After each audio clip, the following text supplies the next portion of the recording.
इतने बेगैरत कि कभी इधर कभी उधर, बेपेंदी का लोटा, ऐसे तो नहीं है वो। तो अगर वो वाली लड़ाई होगी और सचमुच अल्लाह की मदद आएगी जैसा असीम मुनीर कह रहे हैं, तब तो पाकिस्तान का नामो निशान मिटने वाला है, क्योंकि पाकिस्तान तो गाजा में जाकर उन्हीं मुसलमानों के खिलाफ करने वाला है। तब तो यही पाकिस्तान जिस अमेरिका के ऊपर हर इस्लामिक मुल्क कहता है कि सबसे ज्यादा अगर दुनिया में किसी ने मुसलमानों के खिलाफ काम किया है तो अमेरिका ने, वेस्टर्न वर्ल्ड ने किया, उनके साथ वो गलवैयां कर रहे हैं। तो इनके लिए तो बड़ा बुरा वक्त आ ये पॉइंट आपका ठीक है, अगर अल्लाह मदद भेजेगा तो इन्हीं को क्यों भेजेगा, तालिबान नहीं, इनको नहीं भेजेगा क्योंकि ये तो बेगैरत हो गए। अगली बात आपको ये जो इनकी जो मतलब जो ये फंसे हुए हैं जो ये गाजा के नाम पे, और टीटीपी का कोई इलाज नहीं है क्योंकि तालिबान के साथ लड़ भी नहीं सकते, और क्योंकि वो लड़ने के अलावा कुछ जानता नहीं है, तो ये वो भी नहीं कर सकते, और टीटीपी इनसे संभल नहीं रहा। इतने में गाजा का मुद्दा आ गया है। तो एक पत्रकार पाकिस्तान की बता रही हैं कि कितनी बुरी फांस फंसी हुई है गले में इनके। अच्छा, ये गाजा में फौज भेजेंगे कि नहीं भेजेंगे, वो अमेरिका के विदेश मंत्री से पूछा गया तो उन्होंने कहा कि अभी हमें फाइनल बात करनी है। फिर इनसे पूछा गया पाकिस्तान की फॉरेन मिनिस्ट्री से, तो उन्होंने कहा कि अभी हमने ऐसा कोई फैसला किया नहीं है।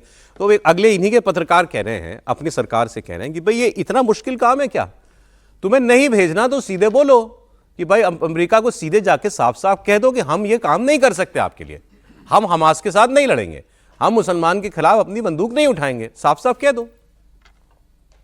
तो वो कह रहे हैं भाई साफ साफ मना कर दो, तुम्हें हिम्मत नहीं है तो कि हम नहीं भेज सकते फौज अपनी। सर आप बहुत सही बात कर रहे हैं, लेकिन इन्होंने वो पहले वाले पत्रकार का सुना ही नहीं था। इन्होंने बताया था क्या दबा रखा है उन्होंने, टेटुआ।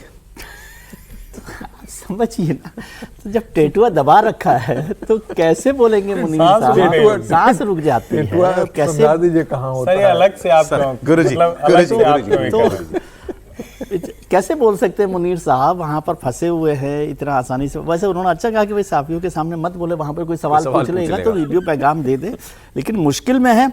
और अब उस समय कैसे मना कर सकते थे ये भी तो समझिए, जब गोद में ही बैठे हुए हैं जिनके मतलब हजूरी में रहकर ये सारा काम हो रहा है।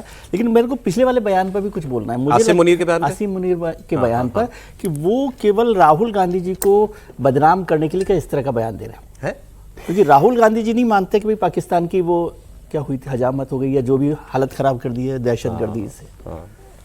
क्यों कह रहा है कि अल्लाह ने मुनीर साहब कह रहे हैं ऐसे बात। क्या हुआ विजय जी?